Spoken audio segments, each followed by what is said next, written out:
What's up, guys? Here with my buddy JB. He owns Ride JBI in Murrieta, California. How you been, buddy? Dude, I'm doing well, man. What's new with you? Moved to Murrieta about 2 years ago. Relocated from Phoenix, Arizona, after being established out there for about 14 years. 14 years? Yeah. I didn't realize it was that long. And love it out there, but just wanted to make a little bit of a change. Always came out to the Southern California area to do riding and do business. So I felt, why not live in the Mecca of motocross? And you were here every weekend, and what the hell, right? So yeah, so I figured let's give it a shot, and about 2 years ago we made that happen, and it has been better than expected, just in every capacity I could have guessed. So I'm really pleased with the outcome so far. That's killer, man. I always respected the fact that you did that. You just were like, I'm always here, I'm gonna drop it. You sold your house. I did. Sold the house, man. And like bailed. You just bailed on Sold AZ. my house, packed everything up, lived out of the shop for about a year. That's right. Just to really keep expenses low, so I didn't really know what to expect. But yeah, I definitely have my ducks in order, but it still was a little bit of a gamble to just kind of start over new. But That's true. I'm really glad I did it. And then, if I remember correctly, you guys got into another house like way sooner than you anticipated out here. Set roots down again. We did, yeah, man. I got a house about a year ago. Nice. So I lived in a shop for about a year, which was a lot of fun. It was a fun experience. Yeah, it was pretty cool when I stopped by. Yeah. Now I got a house to live in about a year ago. Nice. So back to some more comfy arrangements at night, and showering daily. And how's that's cool. How's Sal Pal? The shop dog's doing awesome. A little bit older nowadays, moving a little slower, but he knows everybody. Yeah, he does. And everybody's pal. His name's Sal Pal. And so, who are you specifically, and what do you do inside the industry we love, which is dirt bikes? For sure, man. JB Covington, and I've been involved in motorcycle industry since I was 18. I'm 34 years old now. My first job in the industry was at a place called Reno Motorsports. Reno Motorsports. In Reno, Nevada. And it made an early impression on me watching the owners, what to me looked like have a great time. Their friends coming in, having sick bikes, always being involved in all the events and stuff like that. So I saw that and I was thinking like, wow, what a cool life to lead and live. So at a young age, I thought, let's start a motorcycle shop. Like, why not? Yeah. And since then, it's been putting the pieces of the puzzle together, such as working there, working at different shops as a mechanic, going to school and getting a business degree to learn that aspect of things, and really just trying to harness all the knowledge and experience I could get, so that way when it did come to time to open up a shop, I felt very ready for it. And most importantly, man, I'm just an enthusiast. Like, I started riding dirt bikes when I was 12, and I still love it as much as I do today as I do then riding. Nice. So that's really what drives all of it. Is just, I love to ride. It's still so much fun. I didn't realize you went to school for business too.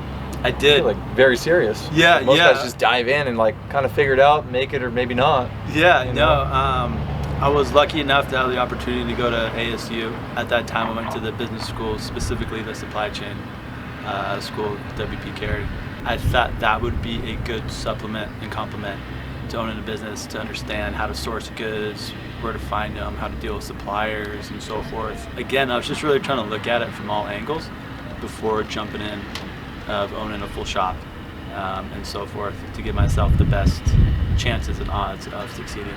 So, having said that, you specialize mainly in suspension. Anything else, or just suspension? I can definitely say I'm a master mechanic. I've been a mechanic since, I was like 20. Okay. Like professionally, like getting paid for it and doing good work. Sick. But suspension is definitely my specialty, and that's mostly what I push through the business, Ride JBI. So pretty much suspension for service work, and then I'm now offering hard parts as well that we're developing. And a lot of the builds I do also are Ride JBI, the CR250 upcoming, the older CR250. That was cool. I like that one. Plenty more projects to come. And then you just mentioned also, after the business degree, mentioned supply chains. And also having said that, you have some pretty cool parts that you've brought to fruition, such as your sub valve, and I think you have some oversized reservoirs for the shocks and stuff. The Pro Perch. Yep. So yeah, tell me a little bit about any or all three of them, if you don't mind. No, for sure, man. Manufacturing products has been a fairly new avenue for Ride JBI. The first one was the Pro Perch. That was introduced to the public in, I think, 2014. The Pro Perch is a high-performance spring seat for what we call twin chamber or closed cartridge forks. The function of the spring seat in that style of fork is to provide additional compression resistance, aka bottoming control. The JBI Pro Perch is just a more efficient design, so it really improves our bottoming resistance of the fork at the end of travel. And for those of you guys who aren't familiar with what a spring perch is, basically inside your suspension or your front forks, the spring inside has to sit on something, and this perch is what it sits on. And normally they basically have hollowed out holes through them, for lack of a better word. JB's figured out how to put basically shim stacks inside of where oil would normally just fly through the spring perch and control a completely unique circuit inside the fork. So it's actually a really 100%. Cool concept. Yeah, we refer to it as a passive valve, and now we make it an active valve that the amount of oil it flows is based on pressure, or how much input of pressure so it's it a gets. Passive valve before it has shims in it, more Correct. or less. Okay. Yeah, so and the now stock it's active. one, or any like combination of just open holes, is going to be somewhat of a passive valve, meaning it's not going to have much resistance and flow until you really push a lot of volume through it. So it's just there. It's just a part that's just in there. Correct. We made it more of kind of active, meaning how much oil it flows is based on pressure. So that was super cool. Like one of my coolest things I've seen in the suspension thanks. part. Yeah. I was like, what the hell is that? The inspiration of it came from working in my garage. Uh-huh. I was rebuilding the Honda CR250 two-stroke, and I was rebuilding the reed block. And at that time when I was doing that, it dawned on me that if the reed block didn't have reeds on it, it just had a fixed hole, right, the engine would run excellent at 1 RPM because that hole size would feed it the perfect amount of fuel. Oh, interesting. But outside of that RPM, it would run fucking terrible. Right. Or sorry. It's okay. It would run very poorly. It would run rather poorly indeed. And so now we're talking about reed pedals sort of opening and closing on a reed cage, which is basically an active valve. Active valve. Correct. Okay. And an engine, depending on the RPM, the amount of pressure it's going to pull from there depends on how quickly it's spinning. Okay. So what's cool about a reed cage is the faster it spins, the more the reeds open up to feed it more fuel. Engine vacuum? Correct. Okay. Yes. So that's why something like that improves the engine as a whole. There's no take back from it because it just improves the circuit or how efficient it is. So and like valving, right? You got carbon fiber reeds, Kevlar reeds, and they bend and flex at different rates. Correct. Probably. 100%. So it's kind of a similar concept. I was looking at our spring seat, and we know that forks compress at different speeds. Meaning when you land from a jump, you're going to use all your travel very quickly versus if you just go down a hill and then hit the bottom and kind of G out. You'll use all your travel but at a much slower rate. So because of that, there's certain times you want a spring seat that's very stiff and restrictive, and other times you want one that is not restrictive and allows a lot of oil to flow through. It's optimal to have something that can flow oil based on the pressure input. And you got you've created like a control to an area that wouldn't otherwise even have it.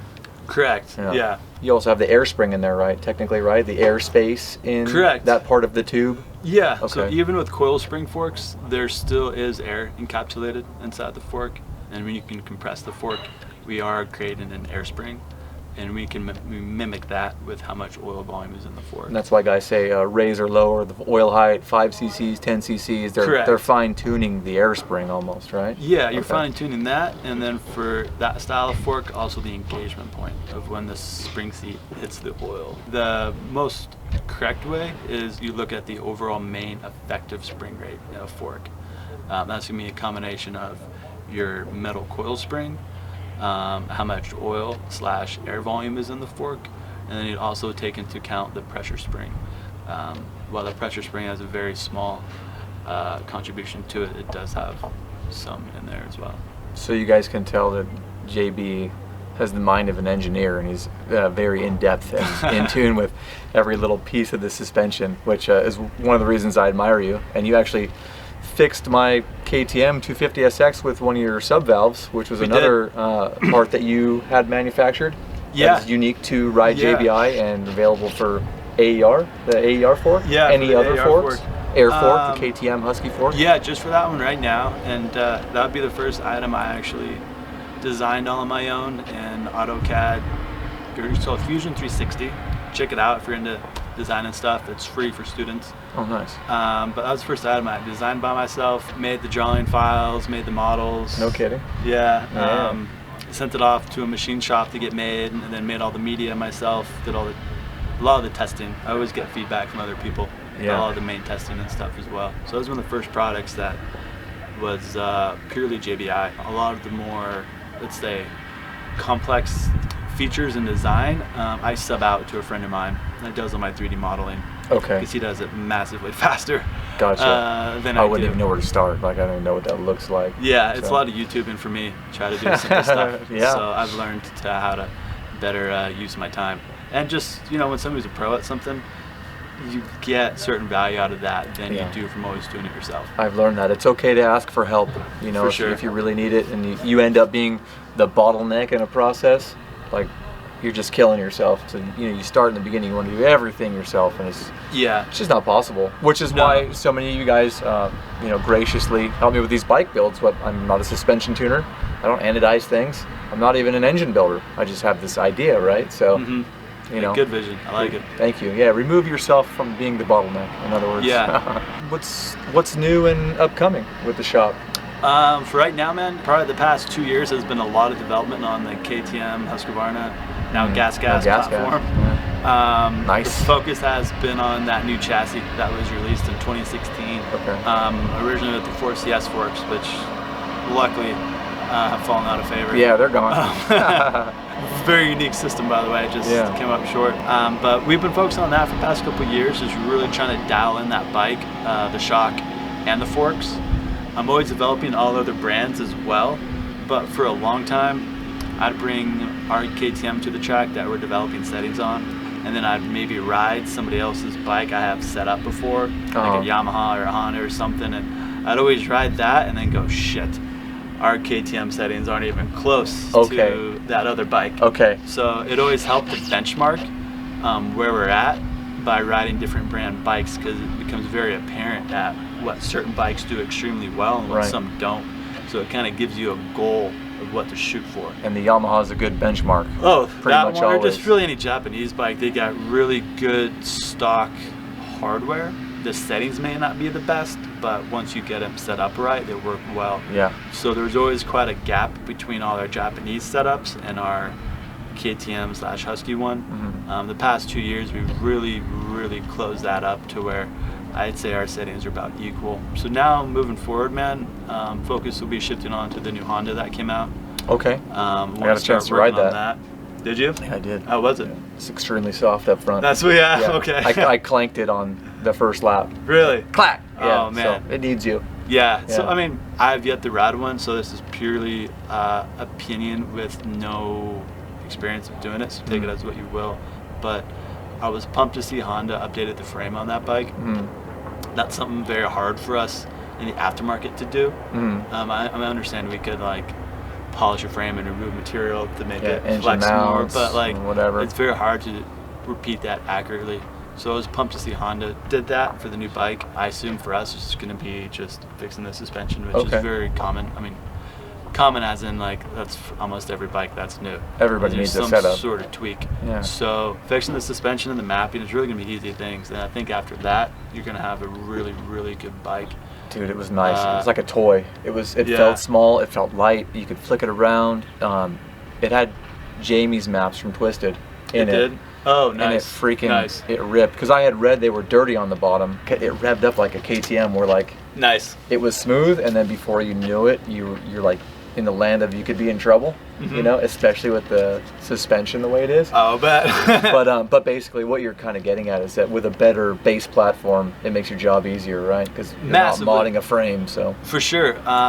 Give some perspective on it. If we took a 2020 Honda and set up that bike and then took the forks off of it, and if you pick people, lengthen them 5 millimeters so they're identical to the 21, those forks would feel likely massively better on the 2021 than the 20, strictly because of the frame. The frame gets overlooked as a huge piece that has a big influence, especially on the forks. This is very noticeable on the Kawasaki 450s. It has very similar front forks. They're both made by Showa. Yeah, and RMZ too, right? Correct. Yeah, they're all slightly different. Different settings, OEM, but we could set them up. We could revolve them to be identical settings, but you would feel a difference on each bike strictly because of the frame, the geometry of the bike. So like chassis. Yeah, trail, wheelbase, and all that stuff. So you begin to learn how much of an effect that can have on a bike.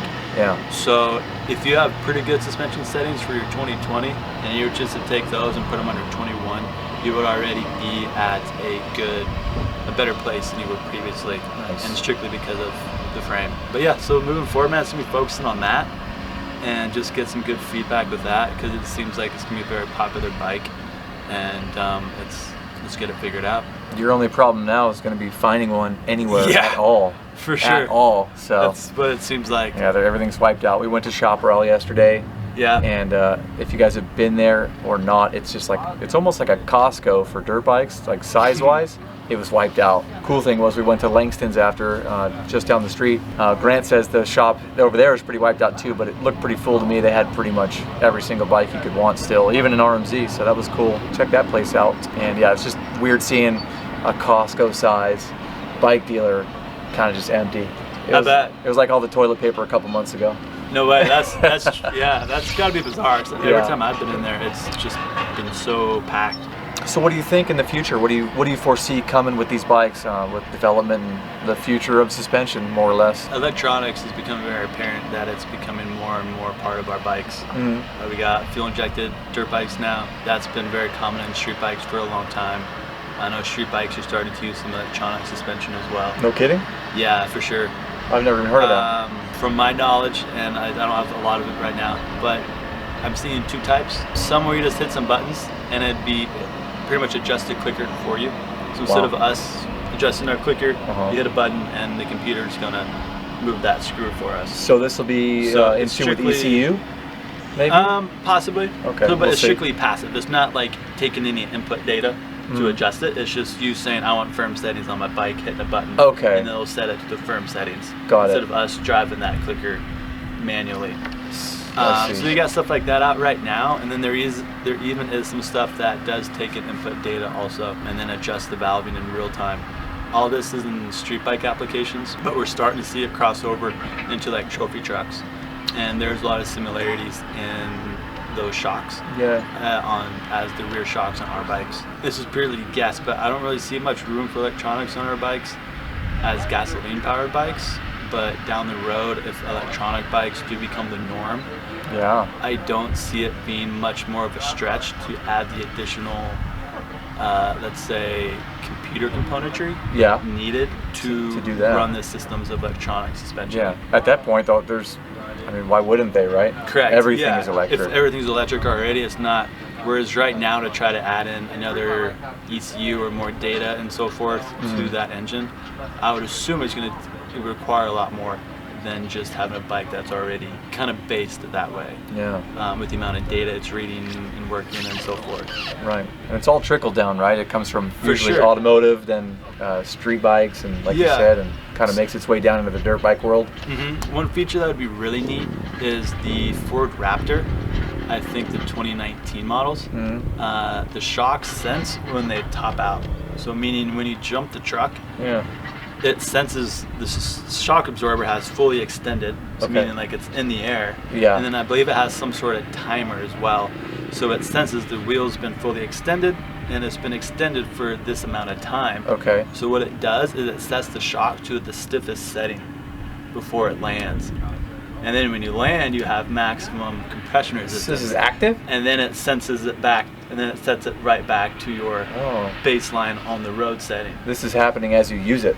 For sure. Like on and off, So for us dirt bike riders, that would be a hugely competitive edge, because you could then make a bike ride very smooth on the ground, and then when you jump it, it'll sense that it's in the air, and then it would stiffen up the suspension just for the landing, and then it would default back to the on the ground settings.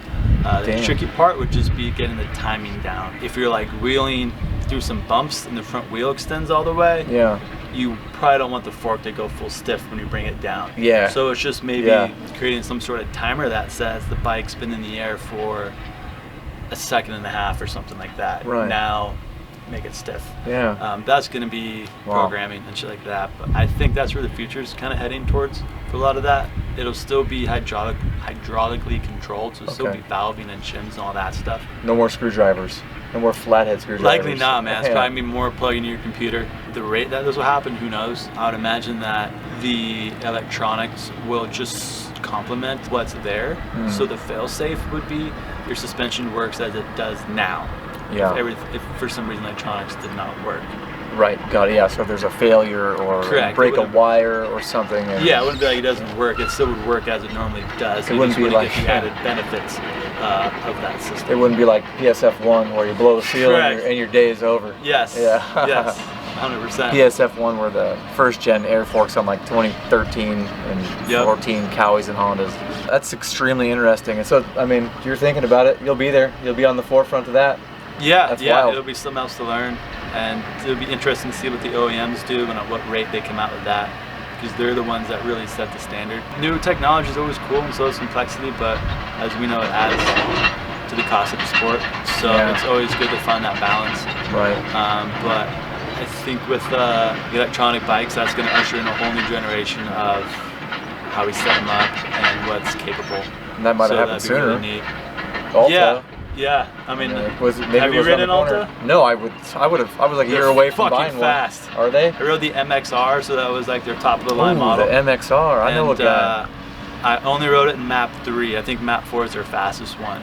Wow. And Map 3, it felt very similar to my 350F. Okay. Just super fun. And it had the same suspension. Bike. The MXR had the AERs and whatnot, right? And it did. Shop? Yeah. It was like their top of the line race bike almost. It was. Yeah. Yep. Man.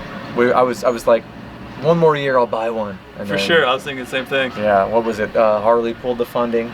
They did. And Alta went under.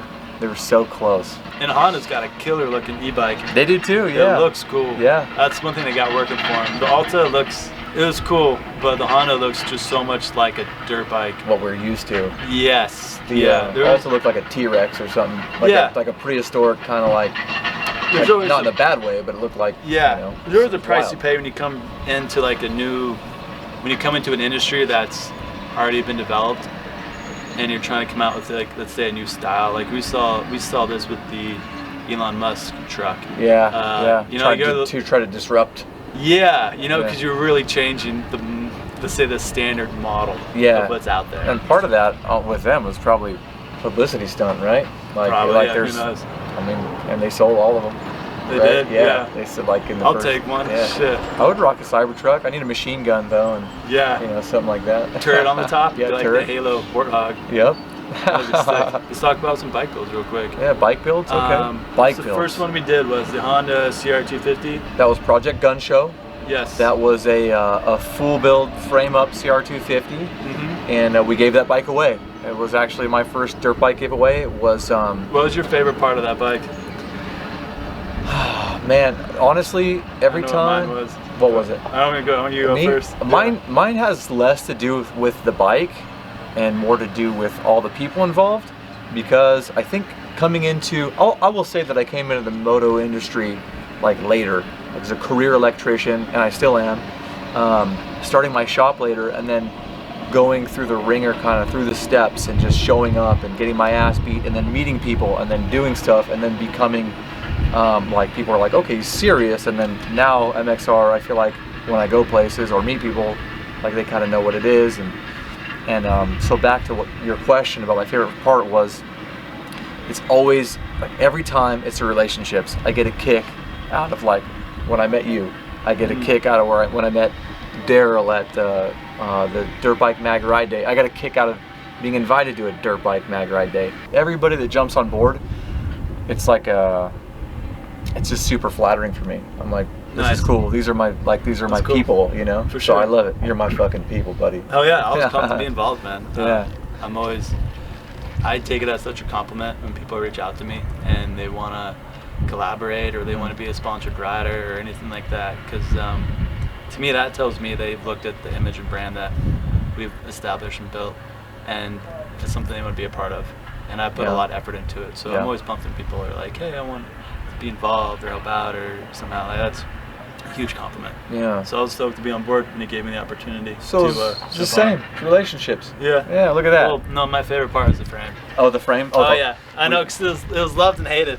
It was. I thought the Line X on it was just such a cool, just something different. Yeah. Yeah. Well, that's not the only bike built in the wings, and as far as unique stuff goes, they're never going to look like regular bikes. In fact, just today I dropped off all of the special components for Project Disruptor. It's a YZ300 build. JB has once again stepped up and decided to help, and as you just heard, it's flattering for both of us. So he's going to go ahead and stuff his freshly DLC coated, Ride JBI DLC coated components into those forks. They look amazing. We will show you guys those very soon. Yeah, and we did what, fork tubes, shock shaft, everything. You vapor blasted.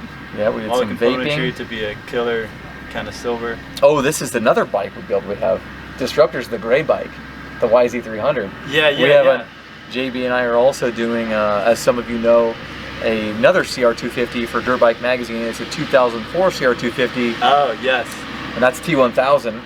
Yes. After, you know, the liquid metal Terminator T1000. This bike is 100% vapor blasted, and there'll be a bunch of carbon fiber, and basically, you know, a lot of the guys that show love, show support, and help the bikes come to fruition. And yet again, that's bike number 3 that JB's on, and that's just bike builds, not to mention my personal suspension you've done and killed it on. So yeah, a lot of bike builds, a lot of cool stuff. Life is good. I mean, I tell everybody all the time I'm the luckiest bastard that I even know, so I'm grateful. What else can I say, man? Like, yeah, life is short, make it count, don't be a dick, and be good to people, build cool shit, have fun. So let's say you have a stock bike, and like what is the key to setting up or getting like the great settings you can get for someone's motorcycle? That's, you know, you need to data log all this stuff and make it shred.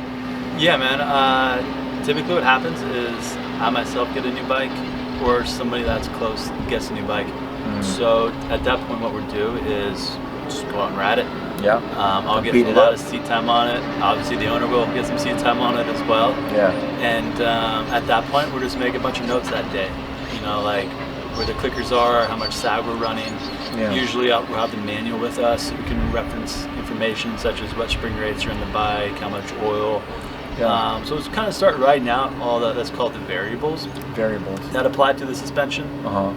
So specifically, that'll be like compression clicker, rebound clicker, spring rates, oil volumes, spring preload, rider sag. So I just kind of look at all that as we're riding and testing that day, and then we'll adjust the bike based on, you know, what the track is telling us. If it feels too soft, let's make it stiffer. If it feels too stiff, make it softer. And then at the end of the day, usually we'll be able to see what settings we started with, then what we ended with. Yeah. And often that might vary per rider, depending on their height, weight, skill level, and all that you want to take into account. And then from there, man, we take it back to the shop, tear the suspension all the way down, and at that point we're measuring all the shims, so we call that the valving for the forks and shocks. Okay. And then we can also record some other information that isn't in the manual as well. And then once we have all of that, it gives us a really clear picture of how the suspension is configured and what we want to adjust next. Because oftentimes our clicker can only do so much in terms of adjustment.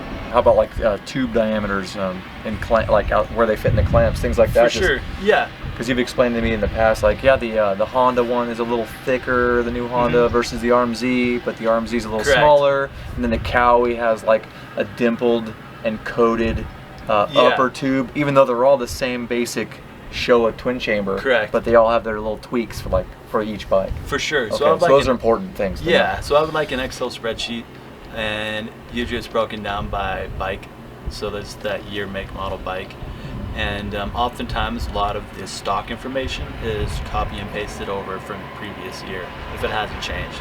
And if it has changed, we just make a note that the 2019 model is this, the 2020 model is this, because we have information on older bikes as well. So that way it kind of helps us benchmark and know where we are. It's almost 20 years worth of quite almost 15 years of data, probably. Yeah, I think the oldest Excel spreadsheet I have in my computer is probably like from 2012. Okay. When I started like capturing information. I see. But yeah, I got older bikes and stuff in there. Once you get all the information and you've had stuff to relate it to, it becomes much more clear on what you want to adjust. I see. So from there, I'll make some adjustments to the valving, and we'll put everything back on the bike. I'll write out what we did, and we'll go back to the track. The goal is always to make adjustments to where they're very noticeable. So that way when we go ride next, we know what we did either made it better or it made it worse. Yeah. If we don't do enough, you can get the placebo effect, which can really hinder making progress in one direction or the other. Yeah, that's like giving one person a pill with a drug in it and one person a pill without the drug in it. For sure. The person without the drug still thinks they feel a difference or something. Exactly. Yeah. So, and we'll do that a lot of times, man. I'll do a lot of the riding myself for a while if the bike is way off base.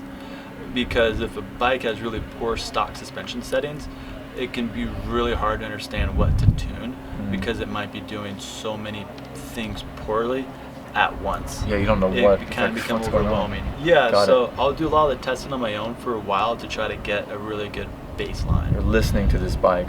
Yeah, and then once I feel comfortable with that, that's when I seek out other people. Okay. Regardless if they're my height, weight, or skill, I'll just tune it up for that. But I have this kind of baseline setting that I can scale up and down. Yeah. Scale, I mean, by in terms of stiffness or softness for the rider. And then I'll work with different riders and get their feedback. And we'll just do that over months and months and months of time. Yeah. Some bikes are really good stock, so the testing process goes pretty quick, at least in terms of getting really good baseline settings.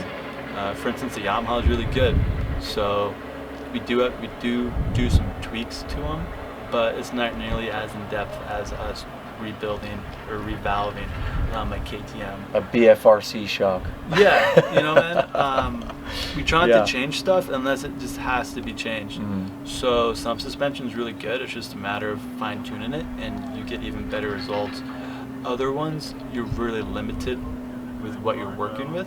So it makes sense to go ahead and spend the extra effort in designing products. Like I said, for the past couple of years, it's been the KTMs we're focusing on a lot. Just, I really wanted to close that gap between the Japanese bikes, and we've really done that. And now we're focusing on the Honda. So we'll do the same thing. Once we get one, we'll ride at stock. Heard a lot of opinions from people, so we have an idea of what to expect. And I already have some information on them regarding the spring rate, what valving's in there and stuff like that. So I have a very good idea in my head of what to expect, but I do want to go ride it. Yeah. And then we'll ride it, make some notes, and very likely our settings, our JBI settings from 2020 will translate directly over to the 2021s and give us a very good baseline.